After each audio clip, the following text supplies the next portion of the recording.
most often we get called in when there's a crisis.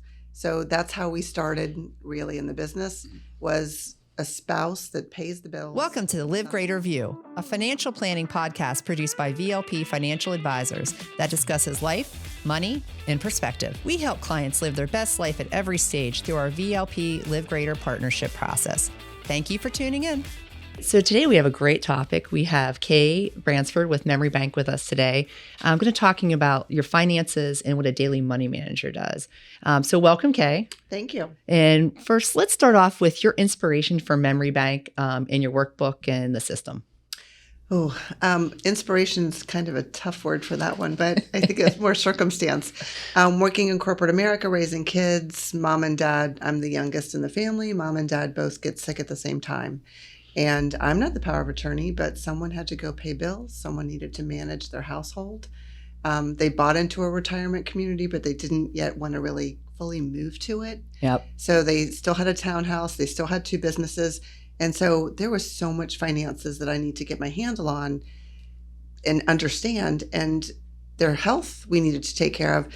And I just found the daily finances overwhelming. So I ended up creating this workbook that people at work would say, Kay, I'm having this trouble with my parents. Can you show me what you did for your parents? So I just had so many people ask me in similar circumstances. I ended up entering an AARP Foundation competition, and they were like, this is the perfect tool for a family to get a handle on their finances. So that was really the inspiration and what spawned me to launch Memory Bank and leave my corporate America job and start this business. And I did not know I was a daily money manager until daily money managers told me I was a daily money manager. That's an amazing story. And how long did you help them and work and really have your day job and then more of this job of actually helping them? How long did that go on before you made the leap and said, hey, I'm going to make a run at this full time? So it probably went on for about 2 years. And at this point, honestly, I got a life coach to help me because I'm trying to be a mom, I'm trying to be a daughter, and I'm working. I have an executive job in a big company, and I'm sucking at everything. So that's kind of had. So as I went through that process, she kind of said, you know what, where are you called to?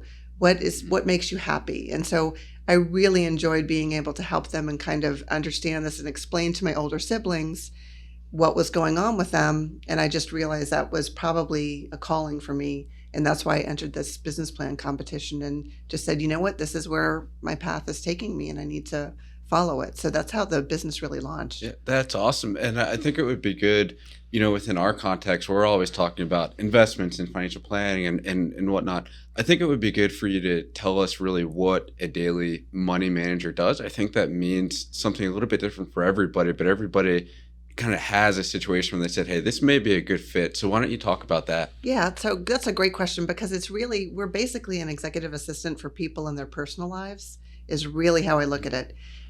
So we pay bills for individuals. We manage their day-to-day finances.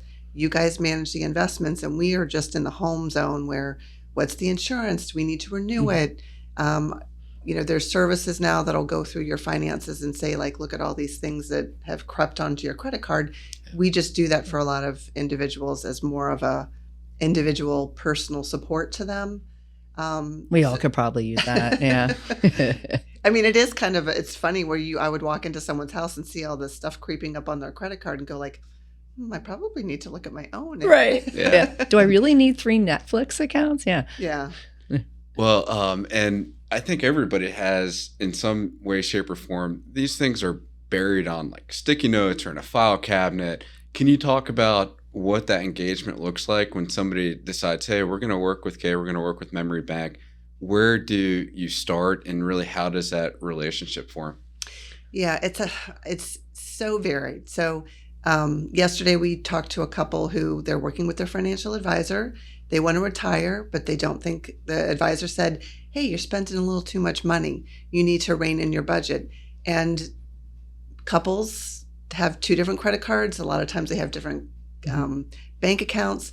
And so we're going in there to help them understand what's their daily budget because they think they know, but the reality is they know that they're pulling more money out of their investments right now than they're putting in. Yeah. And so they don't really understand how much money they're spending. So sometimes we walk into situations like that. most often we get called in when there's a crisis. So that's how we started really in the business, was a spouse that pays the bills, something happens to them, and no one knows how to pay the bills. So we kind of go in and do forensic accounting and figure out, how do we know where's the primary bank account, what's paying the mortgage, what pays the home insurance, where are all the credit cards. So we really try to get a daily roadmap to what they're doing, just so we can get a handle on the finances, because most people don't discuss that with anybody. Right. They're managing it Right. themselves. You could have the best stock and bond allocation there is. Your investments can be great, but if you don't know how the water gets paid or how the mortgage bill gets covered, what's it all worth? So that's such a glaring and important piece, that you bring to the table. Yeah. And we see that all the time. This is where I love to introduce you to clients, especially when they're getting in this retirement phase and they say, oh, this is what I'm spending. I'm like, yeah, I don't think so, because I know what your tax return says. I know what you're bringing home, and I know what we have. There's usually this disconnect. But I also think, you definitely are the crisis call, because we have generations that don't talk to the next generation about where they are. They have some health emergency, or in some scenarios where we've worked together is they don't have any family. Right. And that's a big struggle, where you're kind of putting the pieces together. Right. We put the pieces together, and we also have, it's been an interesting shift. We're getting a lot of solar agers. So they know that they don't have anyone to back them up should something happen to them. So we end up stepping in as power of attorney, or, just being a sidekick to them, or a money buddy, we'll have that conversation to go like, if something happens to you, how do we make sure your bills get paid? Right. And how can we help you? So talking about that, what's involved? Because typically you're coming in and you're getting financial power of attorney, and you're stepping in with these documents, and a lot of times being at go-to with our other professionals. Mm-hmm. So I guess there's two ways. Sometimes in a simple engagement, they just hire us, and so they're giving us their consent and they monitor what we're doing. So we don't have power of attorney a lot of the times, but we're touching all their finances. Mm-hmm. So typically they'll give us their usernames and passcodes, and we work with them, and we go in and we pay all the bills for them, and they're seeing everything that we're doing. Then there's the case when they don't even want to see it sometimes. Like, I just don't want to bother with that anymore. So we'll be named as a durable power of attorney. We'll manage, and we get access to their bank accounts. We pay their mortgage. We pay their insurance. We renegotiate insurance for them. We do a lot of different things to support them as power of attorney. So we can do it both ways. And it really depends on the client's comfort and what they want to do with their life. What are their priorities? Yeah. And how does that work? So what do you guys have to do to be able to do that? Licensed, insured, what safety nets do you have in place? Because you have staff. Right. So we're insured and bonded. And so we carry quite a bit of insurance. And we have professional ethics. So we are not, I guess we're not lawyers, so we don't have the bar, or we don't have the financial. You guys have FINRA and all these other things that you have to do. In general, we're kind of code of ethics and insurance and bonding, and that's how we manage. But most of our referrals typically come from people that have worked with us and trust us. So we do have those legal protections and the insurance protections, but a lot of it's a little bit different than an investor. Yeah. Right. And I know you talked about, the person that doesn't have close friends or family to help them. Then you talked about that busy couple that just wanted to delegate this piece. Can you talk about the dynamics around stepping in when there are caregivers involved, and just the fact of, somebody might be older, they might already have a team, and that, is where we've seen your company is really valuable. Can you talk about that caregiving aspect and how you work with, health providers? Right. So I wish that everyone was so uniform. Wouldn't that be great? But they're not. So, sometimes we go in and we're ending up paying for the domestic help that's in the home, or we're paying for the caregivers, and we figure out systems to lock down the finances, because we have had caregivers come into the home and take checkbooks and steal things. So we put things into place to help protect against those things. And we even have TrueLink cards. So if the caregiver does want to take them out and take them to lunch, there's a card that has protections on it that they can use to help cover expenses when they're out and about. like follow, I guess it's such a difficult conversation in some ways because it really depends on who's the caregiver and how involved loved ones are. Many times we'll come in and there's family that is providing support, and we're just taking care of the business of it and letting them be the adult children and have that familiar relationship. So there's different ways that we walk into the engagement depending on the family and depending on how the family gets along. I see. So it really is customized to each and every situation. Yeah. That makes sense. And when we think about how you're paid, can you talk about that piece also? Obviously when we manage investments, we're paid based on assets under management. Can you talk about how your firm's compensated? Yes. So most daily money managers, we charge by the hour. So we have an hourly rate. It can be anywhere from 100 to 150, depends on the area, depends on the person. And we bill in 6-minute increments. And when we actually are named trustee, so unusually we'll just bill an hourly rate. We don't take money. We don't take a percentage of the money managed. We just decided we thought we would just pay us for our services and our time that we're investing to support you. So we just do it. It's time. Per time. Yeah. Yeah. Okay.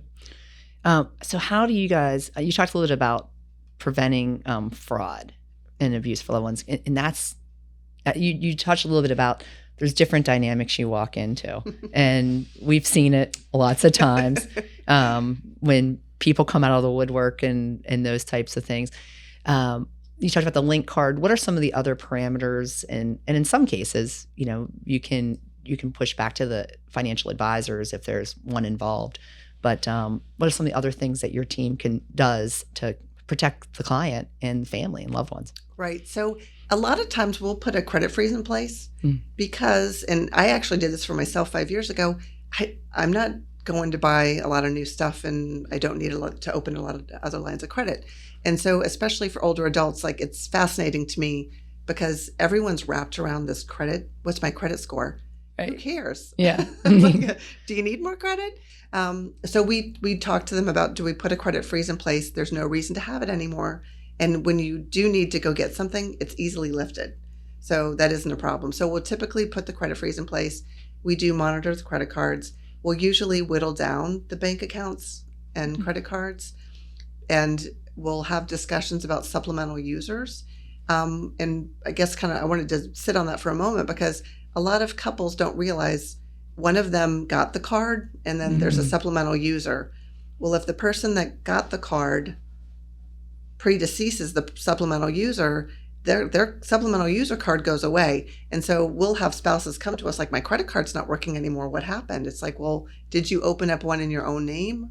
And so we'll have a lot of discussions around who's named on the account, what should be coming through the account, and we just try to simplify things. Yeah. And if there is that fraud, we do have ways to work with everyone around them to make sure, we've had that discussion several times, or we'll use the TrueLink card where it has limitations. It's a prepaid debit card, basically, with the safety net. That's great. Got it. And can you talk about that initial process of organizing usernames and passwords and just, how you go about that and then how you go about maintaining that? I know that your firm has worksheets and things that have won various awards. I think it would be good, to talk about that. So it's my, it's funny to say we're Luddites in some ways because writing it down is the easiest way to give someone access.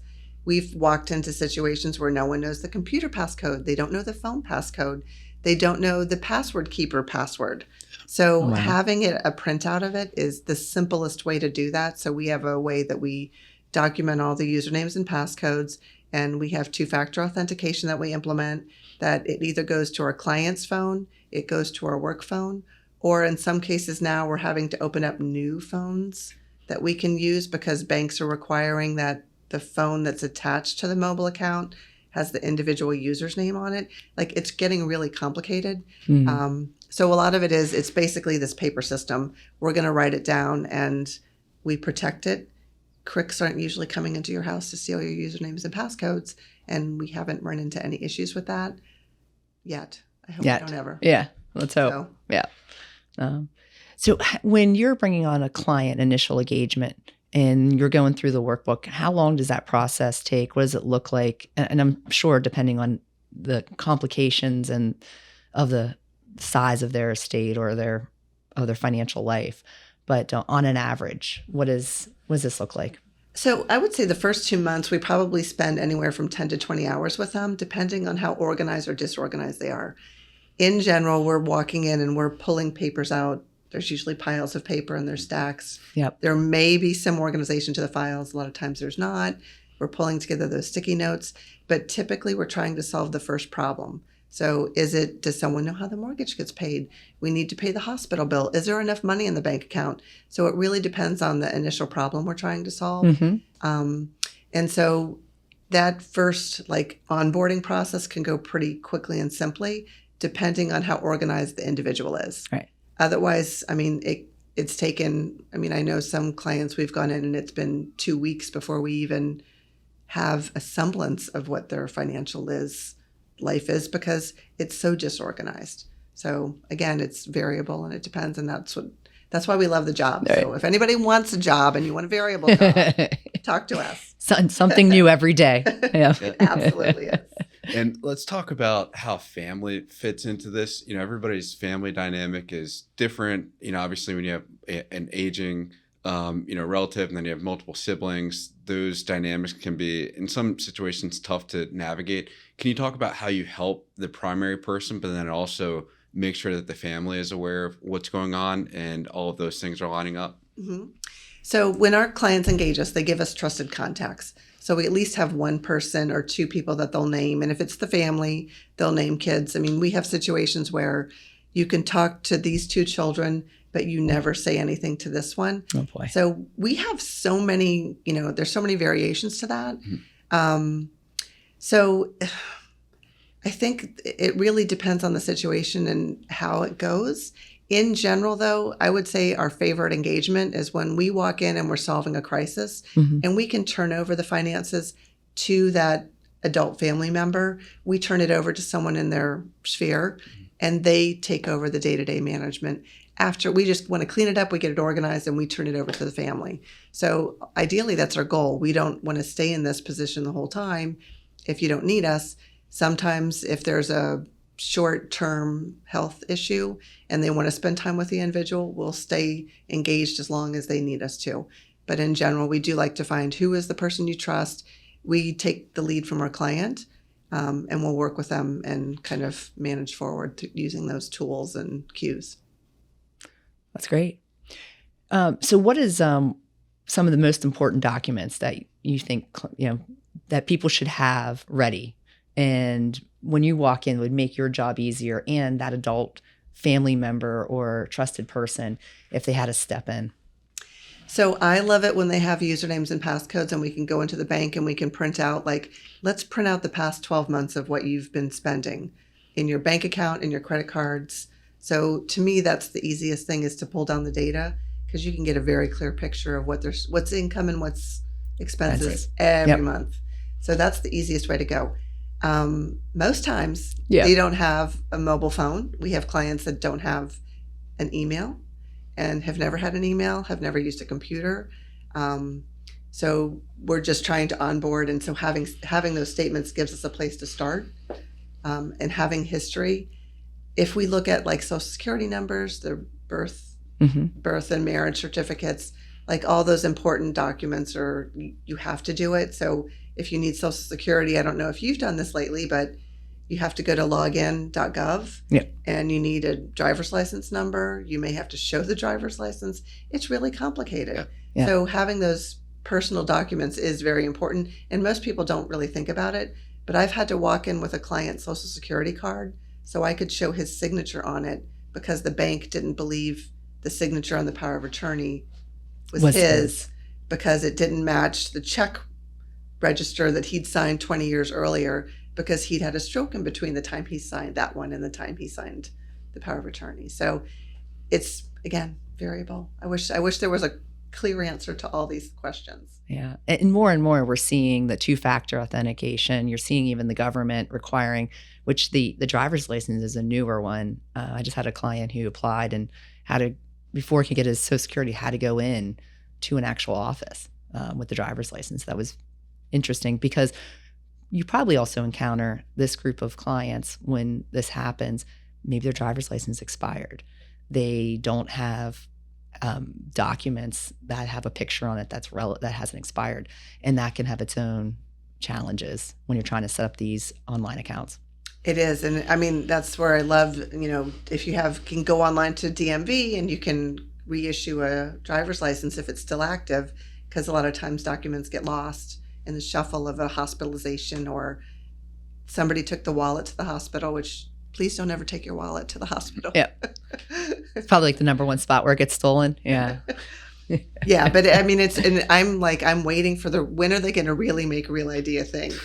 When's it really people are going to really have to have it, and how is that going to impact things? Right. I'm really curious to see how that's going to go.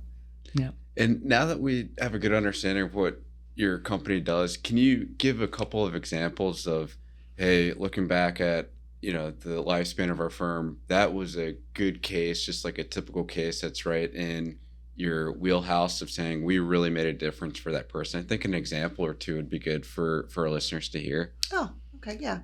One example that we're still engaged in this, but we ended up picking up he was divorced. He has 2 adult children, and he was just getting overwhelmed with his finances, and he was trying to manage his health. So we went in, we started helping him with his bill pay. We started simplifying things. He was the victim of fraud. Like, he did that Apple thing where he went and got gift cards. Oh boy. And I mean, this man was really well educated. Yep. And it's just so funny. Like, it's just not, people aren't dumb. It's just like, it sounded reasonable at the time. Yep. And he gave him a bunch of Well, money. the criminals are getting way more sophisticated. Yes. Yeah. Yep. Scarily. Yeah. So we worked with him, and unfortunately when he passed away, we're trustee. So now we have 2 trusts for the 2 adult sons. So now I'm engaged with the sons.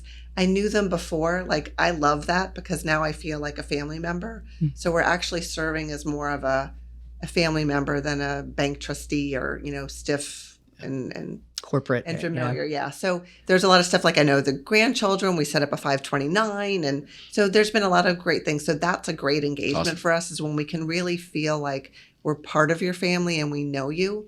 And so that is, and that's kind of how we approach the power of attorney and the trustee thing, is even if people don't need us, we have quarterly calls with our clients. They have an engagement or an annual service plan. So we talk to them once a quarter, and we start learning and understanding, what are your spending habits? Where's your money? What choices are you making about things? So by the time we do have to step in or settle an estate, we already know what they really preferred and wanted because we know them. So I think that's the part we like the most, is the engagement with the clients and really knowing the families that we support. Yeah. And you alluded to that quarterly meeting cadence in that example. Is there a typical example of how, I know that you're handling the day-to-day, but do you check in big picture wise with the family and that person on a set cadence, or is it really just you're there on an ongoing basis? So again, it's really variable. It depends. So if it's a trust client, there is at least an annual review of what's going on there. But in general, for most clients, we're engaged with them every month. So we're going in and we're doing things with them once a month or twice a month. Some clients want us to come visit every week. We prefer not to do that because you really know a bill that's due within the next 2 weeks. Right. Yeah. So we don't need to see you every 2 weeks, Yeah. but we can. We follow what the client wants to do in some ways, but we prefer to have that at least twice a month. We're meeting with you and we're having a discussion about the money, and you're telling us what's going on in your life, so we know what to expect. Got it. Great. So after you get all these key documents organized and you're working with these clients, what benefits do you see other than, obviously some clients it's just not having to worry about the day-to-day bills. What would you say is some of the key benefits that you see clients enjoying? So I think there's just freedom in knowing that everything's set and they understand things more clearly. However, I think a bigger benefit is typically we'll also go look at the missing money roster. And so we'll look at, if a spouse passed away. It was a month ago, one of our teammates found over $110,000 for one of our clients. Oh, wow. And she had no idea. absolutely no idea that money was sitting out there to be claimed. So those, I mean, to me, it's just like That's a win. people don't think about keeping their house in order. Like they invest and you build wealth, Yep. but it's like, what are you doing with your day-to-day money is just as important, if not more important, in some ways on the smaller picture to help build the bigger wealth. Yeah, we talk about that. Actually, it just came up yesterday in a meeting. You know, you switch jobs and forget you had a 401k somewhere, you didn't move it, and then next thing you know, that company moves the 401k, and you moved. There's just so many complications. Part of being organized and having it kind of consolidated. Right. And I think a lot of people just don't know. It's like you can actually put the two together. You don't Right. have to keep them individually. Yeah. Yep. And it's interesting because and you probably hear this a lot, is like we don't want to put all of our eggs in one basket. And I have learned in doing this, to me, it's great to have an investor. And I mean, we've always worked with a financial advisor, but it's almost more important when you're retired. Yep. Because when you start using the money, you really need to know the consequences of using the money and which one do you liquidate first. And I think most people don't realize that, or no one's managing it and no one's minding the store. So we love to be able to walk in and go like, you know what? No one's watching the investments and we need to go get more money. I can't tell you whether you should pull it from the IRA or Right. up the annuity amount. Like that's your advisor. Right. Yeah. And there's lots of moving parts. I mean, what you're doing is great. We see it all the time. And most of the times you talk in, you're coming in as a crisis, or they don't have anybody, or their family is across the country. Mm-hmm. And that's a big time of, hey, they need somebody local who can come and see them. And because it is a trust thing. Yeah. I mean, you have a lot of trust in our business and in your business. They still want to see you. Yes. Yeah, they do. All right, Kay, great discussion today, and thanks for all the information. So in closing, if someone was looking to start a relationship with a money manager, how does that work, and where do they start? So they can go to the American Association of Daily Money Managers, AADMM.com, and they can search for one in their local area because you do want to have that personal relationship. It would be nice to meet them in person. But you should ask your financial advisor, do they have recommendations? Ask friends, ask your accountant. So I would ask people around you because a lot of people do use us, but nobody really knows about the profession or what Right. that acronym and what we call ourselves. So, I mean, that to me, it's going to look and see what the resources are, but ask friends and family for sure. And then the consultation with your company memory bank, you offer a free initial consultation. Is that right? Just to review the situation and see. Yeah, they can go to our website, just do a free consult, and we can talk to them. Like, tell us what are you looking for? How can we help? We've referred them to other people. Like, that's not really us. You really need to talk to an accountant about that, or you need to discuss this with your financial advisor. So we know how to redirect them. A lot of times we'll direct them right to an estate lawyer first because they don't have anyone in place. Got it. Got it. Awesome. Well, Kate, thank you again so much. And as always, if you found any value from this, please pass this along to family and friends. I will. Great. Thank you. Thank you for listening to this episode of the Live Greater View. If you like what you heard, please subscribe to our podcast on iTunes or Spotify and recommend our podcast to family and friends. To learn more about VLP Financial Advisors, please check out our website at vlpfa.com. Thanks again. And now for our necessary disclosures. Securities and advisor services offered through Cetera Advisor Networks, LLC, member FINRA SIPC, a broker-dealer and registered investment advisor. All investing involves risk, including the possible loss of principal. There is no assurance that any investment strategy will be successful. The views stated in this podcast are not necessarily the opinion of Cetera Advisor Networks, LLC, and should not be construed directly or indirectly as an offer to buy or sell any securities mentioned. Due to the volatility with the markets mentioned, opinions are subject to change without notice. Information is based on sources believed to be reliable. However, their accuracy or completeness cannot be guaranteed. Past performance does not guarantee future results.